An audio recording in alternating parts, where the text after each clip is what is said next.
So today we're gonna be talking about something very interesting. One of the eras of my music that people are very interested in, actually. I'm looking personally through my archive just to kind of get a feeling for it, but I know people have been like re-listening to this stuff, especially one of these albums, which is one of my favorite albums, by the way, that I've ever made. You guys are totally right to listen to that album, and I'm not just saying that because like, oh my god, it's whatever. You know, that's the one that people like. First person who's like a stranger who really likes my stuff, you know, somebody who found me through like searching through my material. He bought the CD, and people who I'm not really gonna like disclose, but you know, some people who I might be a little iffy on definitely like this material as well. You know, people who might be a little too infamous for my taste. But anyway, I had this project back in the day, and it was called Putrid Object. It's not much that I can really reflect on at the time, other than just all like, I feel like this era I wasn't doing much. I might have like met some people. I might have been hanging out with some people. Essentially, it really rooted from Memphis hip hop. Daniel Johnston, you know, ironically enough.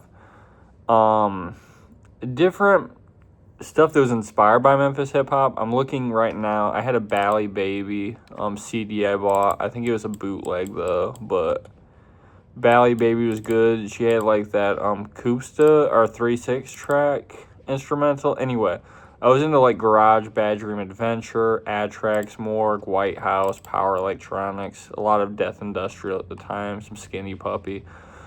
I guess let's just get right into the inspiration that was Thistle Harlequin's Putrid Sex Object. It's one of my favorite shock films of all time. Atmospherically, it really represented a lot of things that like I was trying to capture as an artist. I felt very spiritually connected to this film. I'm not going to sit here and deconstruct everything because I don't think that it's really my place to deconstruct everything, but it's a shock film. I don't think that it was all like the worst thing imaginable.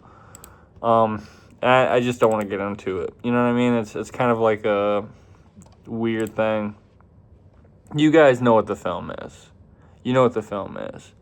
It's essentially I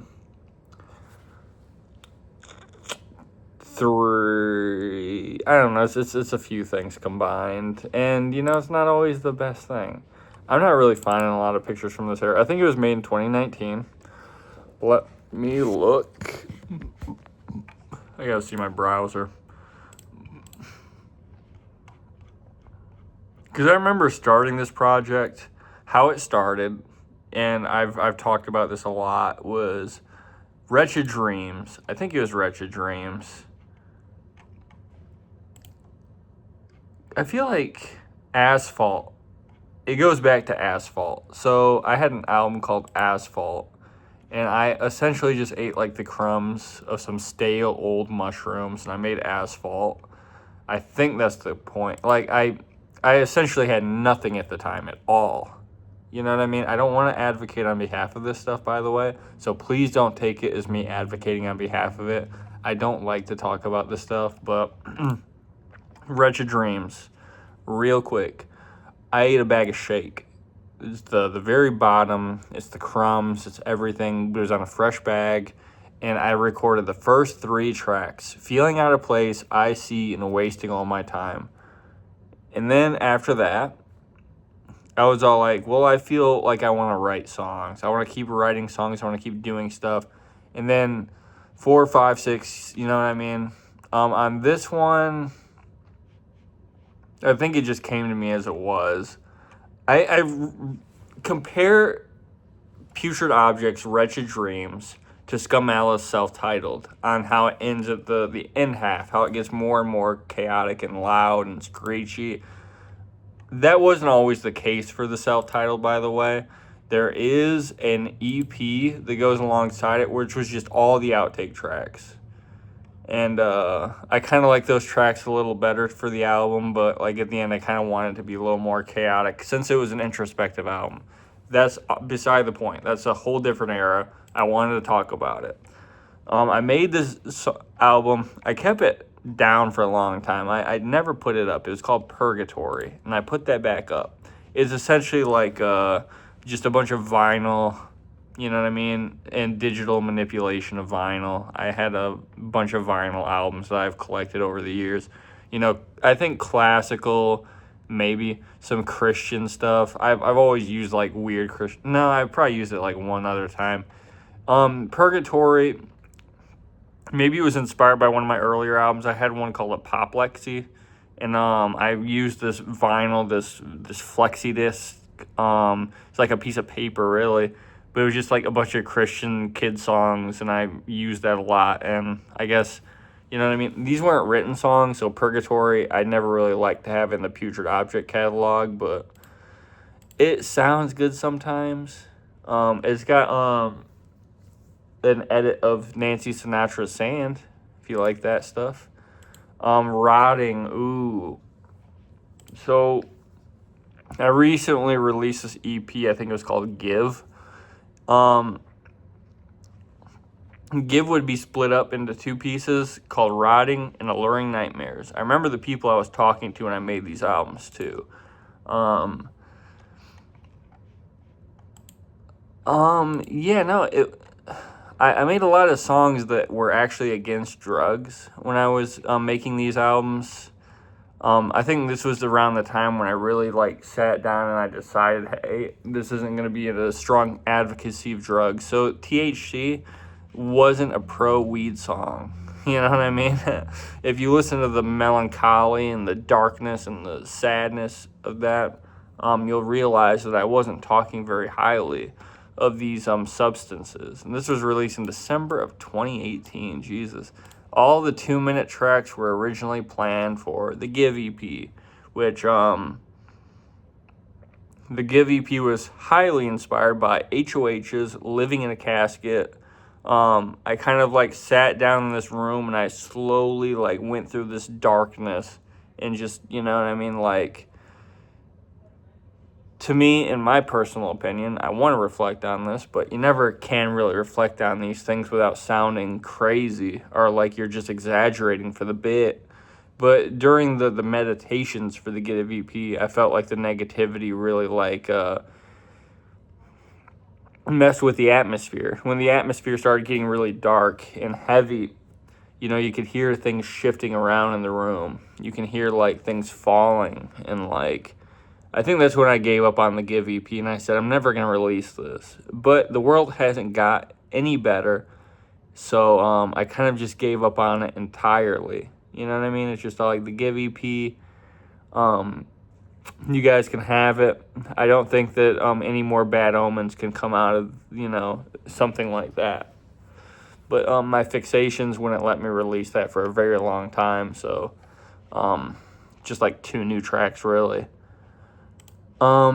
Anyway, Alluring Nightmares, that's pretty much the same story. I used to have a few shittier covers. The reason the second cover, or the cover you guys seen for so many years, was so shitty is just because I wore those necklaces a lot and they meant something to me.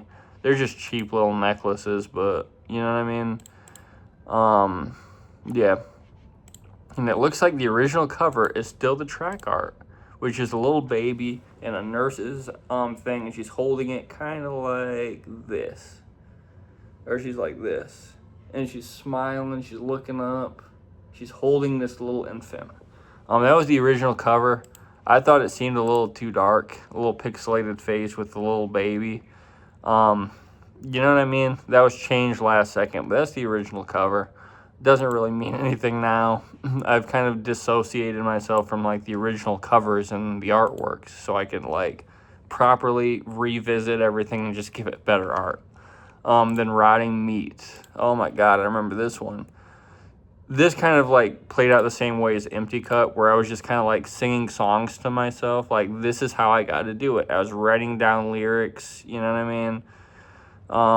Which they never really turn out well when you write them down, sadly. But, you know, Empty Cut, The World is a Terrible Place, that big, like, 4-part album that was, like, one thing, with all, like, I don't remember. But anyway, I used to, like, ride around with my grandma, and I'm, like, thinking, like, this is how I'm going to write the song. I write it down. I go home and I record it. I was with my uncle one time. This is how the song's going to sound. I wrote it down and I recorded it. Same thing here, really. I was just at the new house, my grandma's house, and you know what I mean? It was very dark. I think I used the same sample as Vince Staples from North, which is all like the pendulum swing with the feedback, and like they put mics and they swing back and forth over these amplifiers, and it's like woo, woo, woo, woo. And I think that was might not have been on this one. Might not have been on this one. Might be on another one. I thought it was on this one. No. That might have been on Vita Brevis. No. I don't remember which one that's on. Alluring Nightmares, maybe? Yeah, Alluring Nightmares. So anyway, I don't remember that one. I really don't. I thought I did. Couldn't have been on Rotting. I had like this green single art for it, and it was just my face. God, that was a different time though. Oh, and quick one for this one too. The original kind of like blueprint for how this would play out for Putrid Object. Since we're so deep into the video, let's just talk about the inspiration. The Alleviated Trauma collection. So the first one, After Dark, was just a very dark extension onto Nat Heil. You know, it wasn't Alleviated Trauma quite yet. But then we hit that first one strong with Leaving, or the second one strong. It's called Leaving. And then you hear, and Where Did Things Go Wrong? And then No More Hope. So No More Hope was titled Nat Heil for years and years and years and years, but then it looks like in December of 2025, which was just a few months ago, 6 months ago, finally changed the title and gave it a new cover. But anyway, the Alleviated Trauma albums, they're just as dark, just as depressing, just as self-hating and awkward as the Putrid Object, just a little more amateurish. I just wanted to say that real quick. Alleviated Trauma is like proto-Putrid Object. Kind of like how Empty Cut and you know what I mean? Like, The World is a Terrible Place and IWTKMSATR. I don't remember that one. It's probably something stupid, though. Those are all albums I try to write on behalf of, though. So if that makes sense. And it still goes on today. These are all spiritual, like extensions. But now we are on to the way things should be. And people are very curious about this piece. It's got a picture of Thistle Harlequin's face from the movie Putrid Sex Object. Now, I wouldn't have used this picture if I wasn't like 100% sure that this was the album. This was one of the most self-hating albums of this whole era with Putrid Object. So looking back, The Way Things Should Be and Vita Brevis, you know what I mean? Those two go together like peanut butter and jelly. They're some of my favorite albums I've ever released. And it's just like, you know what I mean? Like, if you don't love me, you know what I mean? It's just all like, I'm gonna see you in hell. Don't worry about it. You know what I mean? Like, it was a very dark and like, I don't, you know, one day, I don't know. I don't think that The Way Things Should Be was like openly suicidal. You know what I mean? I think it was just all like the yearning sadness of losing someone, mourning somebody while they're still alive. And this has happened, you know what I mean, in life. This is just what happens in life, you know? It's just not like, this is me losing somebody that I want to see that I can't do anything about. That's essentially what it was. That's the way things should be. It's a yearning album. It genuinely is. This is just a yearning album. But it was all like a very bitter yearning, if that makes sense. Then we move on to Vita Brevis, where it's like a cold yearning and a suicidal yearning. You know what I mean? This was like me going through my notes, like my most personal notes. This wasn't like just music stuff. This was just all like, I'm going through my notes and like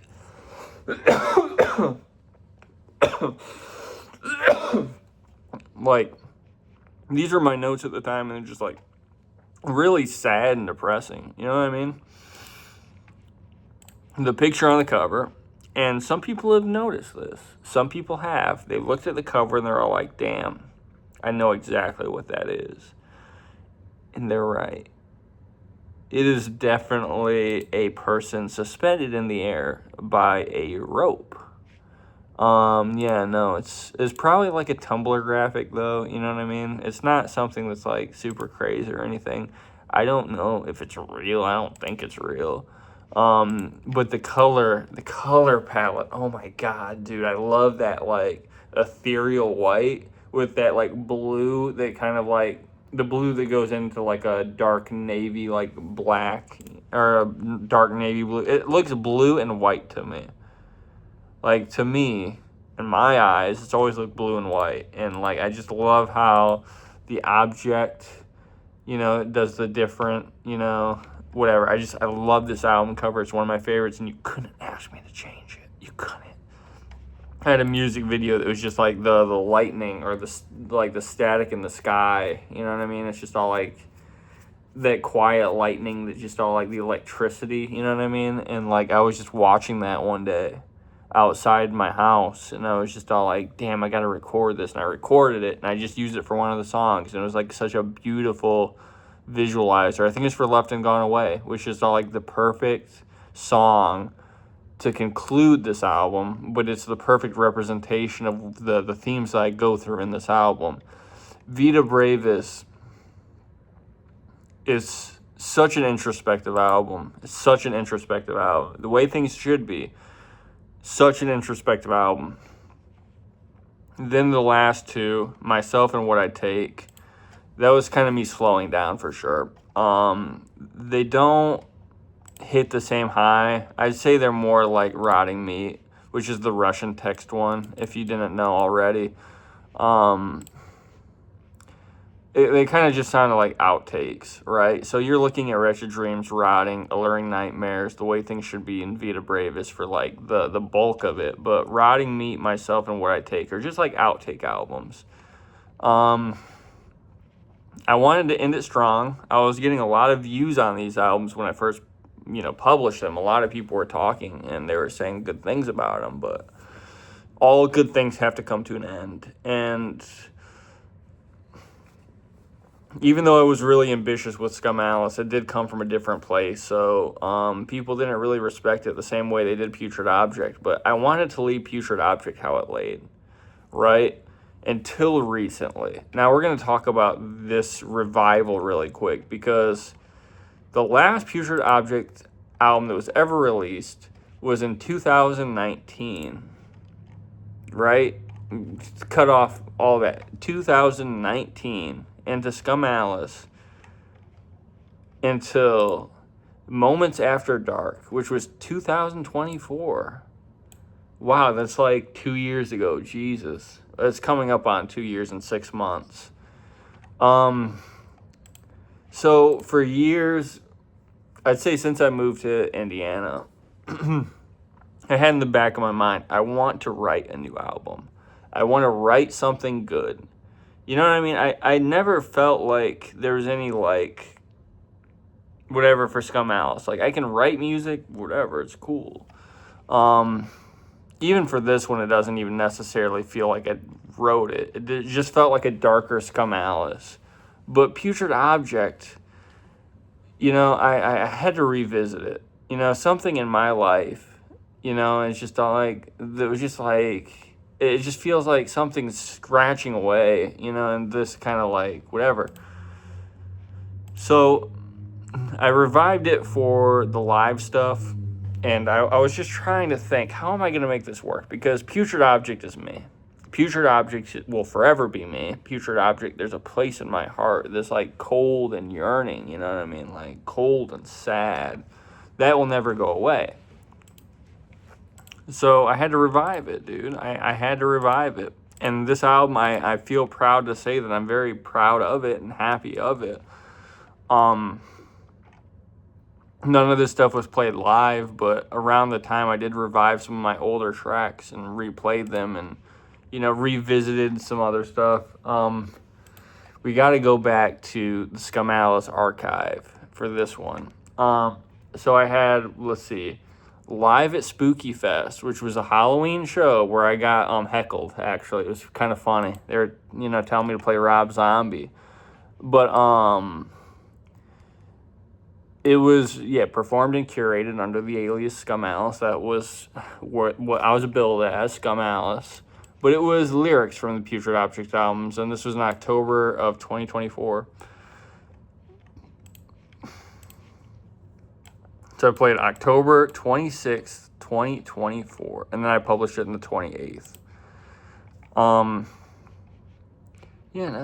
And then also I did cover some more songs, and like this was all test stuff and like the conceptualization. Where was Putrid Object going to be for this project? So this was over the period, of course, of months and months and months.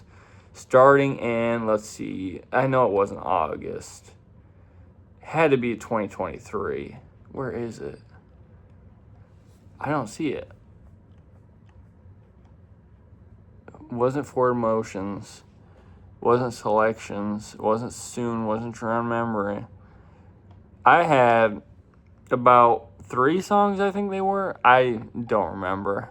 I don't think it's too important, but I did have whatever conceptualization processes. I recorded like a song and I edited it 3 times to see if I can do anything with it. I was just messing around with the drum machine, the digital drum machine. But I remember laying down on the floor and just all like vocalizing this. This was before I could find a loop again, because I used a lot of loops in Putrid Object. I couldn't find it in storage, so I had to go out and buy one. After the show, I was actually lent a loop pedal for the show.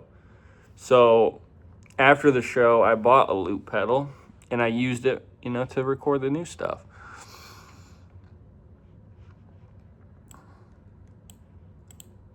And I don't know why. Okay, October 14th. And then October 29th. Okay, that perfectly makes sense because I put some of these tracks in here from I had a bigger session, but they were kind of terrible. It was mostly just like a live show that I recorded myself. You know what I mean? Like it was terrible quality audio. It just wasn't looking that good. So I just added 3 little tracks that I thought were interesting concepts. I didn't post the full thing. I don't really care about posting the full thing anymore. I don't think people really care. As long as you get the right taste, right? Then it doesn't really matter. But then you have all these social media tracks and stuff, and these sessions, and then you have the post. I had a post show recording of me just covering my songs again to see if I can keep doing it. I got it out of my system after that point. I can always revisit Putrid Object in the future, but like I'm trying to separate myself from like the darkness overall and trying to go back to melancholy and sadness. And that's always been the case. I know some people are like curious about like my process and why I separated myself from like my early material. I think it was existential, and I think it was dark, and I think it was all like all mysterious and stuff, and um based off of my favorite movies. But like 2017, dude, that really showed that there was no real way for me to continue going on the path I was going. 2015 and 2016, gotta give it to myself. That stuff was different. You know what I mean? Like, I totally stand behind that. It is all like some good industrial, though, that would be made on like a laptop. But like, as soon as we hit like the death industrial era of like late 2016 into 2017, all like loses its like momentum and credibility to me. Empty Cut and The World Is a Terrible Place was just too good to hold it against any of these noise projects from back in the day. Like, you know, I should talk about this stuff more, but you know what I mean? I don't know. I want to talk more about Putrid Object, but you know, it's just life, and you can't really get too deep into that anymore. But I think I've talked about my earlier stuff. I might have a bigger video on just all like my early stuff. Oh shit. Putrid Object and Scum Alice Deluxe tracks of 2019. Oh yeah, these were the original tracks. Okay. I had remixes from Scum Alice. That was my remixes, and probably just like mixes and stuff. I've done mixes for Putrid Object for sure. Make them even darker and colder. But dark and cold is important. I like these reimagined 2017 tracks with omitted tracks and move tracks and edited tracks. It's beautiful. You gotta make it make sense from beginning to end, and at that point, it's just perfect. Fading Away Slowly. This definitely had to be put into two different albums. Part 2 was just all like way too loud. Part 1 was perfect. God, 4 years. Omitted a track. 2 edited versions. Beautiful. God, no, it makes me excited to go back through these, but love to talk about them more if I haven't already. And also, the Substack is still up. It's got typos. I was reading it one time, and I was like, I gotta fix these typos. Then I, you know, kind of like forgot about the typos, and like, you know what I mean? They're not... I don't even know. I'd have to reread them, but I used to read them a lot, dude. Oh my God, I love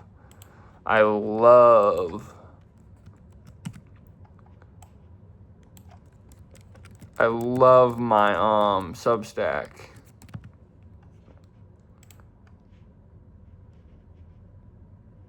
God, let's see, reads. I don't know. Yeah, how? Oh yeah, I gotta do this. No thanks. Earliest memories, reflections. Some of that stuff can go into it, you know. Spiritually, the beginnings of Nat Heil. I don't think I've gotten into this, but 2016, same process. 2021 to 2022, July, September 2016. Asheville. God, no, these are great. I just haven't gotten to the Putrid Object stuff yet, and I might not for a while. So just enjoy what you can. Damn. Now that we're just towards the end, I'm just gonna reminisce a little bit. The HTML classes, dude. Crazy. I think I re-uploaded some stuff. No, I didn't. I only really uploaded the art I did. I found more HTML stuff I did because, like, when I first started classes, I didn't do art like I did. And then I started doing art, and I'm all like, we got to make this crazy and evil. maybe I should continue making things crazy and evil like back then, but we'll think about it. I love to talk about this stuff more sometimes, but I just love looking through these awkward pictures of myself and then like the art I was making. It's so funny. Like, imagine back in the day, you see me and you just kind of assume like, oh, this awkward kid probably just all like Pokemon or some shit. You know what I mean? And then at home, I'm all like, I have to listen to every Death Industrial album that's ever existed, and I have to listen to every Power Electronic cassette and every Throbbing Gristle album and every White House and every Brighter Death Now and every Genocide Organ, and I don't know. It was just funny to me. Like, you can see my CD collection. I was listening to some Sisters of Mercy, Zini Gava, Nitzer Ebb, a lot of Nine Inch Nails, a lot of stuff that'd be predictable. Rob Zombie, White Zombie, Static X, Tool, Dope, Marilyn Manson, Rammstein. I gave all those CDs away and sold them all. Some Slayer, David Bowie, Prick, Nine Inch Nails stuff, KMFDM, Kraftwerk, Psychopomps, a lot of Psychopomps, dude. A lot of Pig was one of my favorite artists. Raymond Watts was one of my favorite artists. Raised in Black. Slipknot, of course. A lot of Slipknot. A lot of Limp Bizkit's $3 Bill. Orgy. You can kind of see. A lot of Death in June. Yeah, okay. It's just so funny to see back through all this. I had a dream about one of these pictures. That's weird. God, no, it's just all like... I have this one memory. I'm going to tell you guys. I think I've told you guys, but back in the day, when I released Muddy Dolls, I was in a Goodwill, kind of just sitting there looking through the vinyl, and this, like, goth girl walked up to me, and she's like, look at this doll. Isn't it cool? I'm like, yeah, actually. And then she's all like, hey, Mom, this person over here said this doll was cool. That was, like, right after I released Mighty Dolls.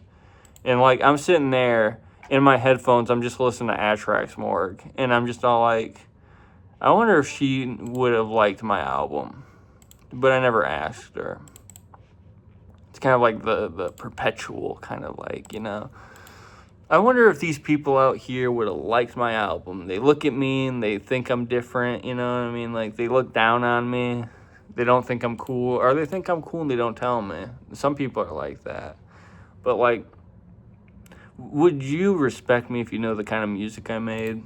You guys know what kind of music I make. I hope you guys appreciate the authenticity I try to put into this stuff, because I don't want to be, like, on the edge. I want to be like a Zappa, kind of.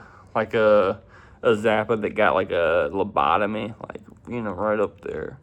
But, like, ambitious, streamlined, I don't know, maybe edgy. I think that, like, I don't know, maybe I seem a little like a bit of a victim. Back then I did, but I don't know, I like my sad music, dude. I like my sad music. It makes me feel, like, the most warm inside to be, like, lonely and sad. I don't know. It's not that I put that off on people, but that's a perfect conversation to be had for the Putrid Object material. I sit here and I think about my warped perspective of other people and my relationships with them, and, like, how they'll never see through my eyes how I see everyone else, and, like, how they judge me because they assume that I see relationships in the same healthy way that they do. Because if I saw relationships in the same healthy way that other people do, god damn, I'd be the most evil person in the world, probably. But, yeah, no, that's why I'm so insecure and, like, Putrid Object. And you can tell, you know what I mean? Like, it's very depressing, and it's very cynical, and it's very, like, suicidal. And that's how Putrid Object's always been, and it's just all, like, it's just the sadness, it's the yearning, And I don't think, no. Norms and Affiliations being the first Scum Alice album is so funny. Right off of Putrid Object, and I just want to make the loudest, edgiest, you know, album ever. And then it's just like Simulacra, Trip, and Scum Alice. It's just all like pure cinema right there. God. Every time I have to mention them, Simulacra, Trip, and Scum Alice are the fucking trilogy of a lifetime. I don't know. Not a lot of people can like keep that momentum. I looked through my discography and I realized like every sound, every theme, you know, it's just like it's always ambitious. For what I'm doing, it's ambitious. You know what I mean? I don't think anyone else can do it that consistently. Like, oh, you know, they run out of ideas. If I recorded these like actual albums, guys, I'd be the next David Bowie. I'd be the next David Bowie. I genuinely outperform David Bowie, but he has talent. Okay, he has talent. I don't. I have creative vision talent. I have ideas. I just don't have talent. You know what I mean? People burn themselves out because they do two things at once. They try to visualize and they try to learn too much shit. And it's just all like, I'm over here. I'm just visualizing, buddy. That's what's so fun about these. But maybe sometime I'll upload a video talking about why like that stuff's important.